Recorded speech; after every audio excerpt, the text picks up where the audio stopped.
একটি বিশালদেহী ষাঁড় এক মাতাল লোককে শিং দিয়ে ঠেলে পথ চিনিয়ে কোথাও একটা নিয়ে যাচ্ছে, এমনই এক দৃশ্য ভাইরাল নেট দুনিয়ায়। জানা গেছে অ্যাপোলো নামের এক ষাঁড় তার মাতাল মালিক জুলিয়ানোকে নিরাপদে বাড়ি পৌঁছে দিচ্ছে।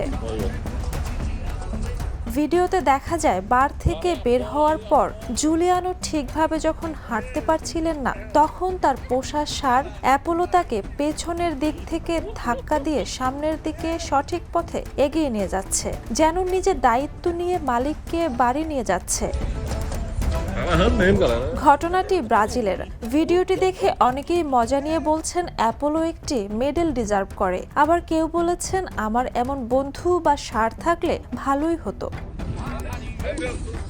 যদিও ভিডিওটি পুরনো, কিন্তু এই মধুর দৃশ্যটি প্রাণী ও মানুষের অদ্ভুত কিন্তু আন্তরিক বন্ধুত্বের এক নিদর্শন হিসেবে আবারও নেট দুনিয়ায় ছড়িয়ে পড়েছে।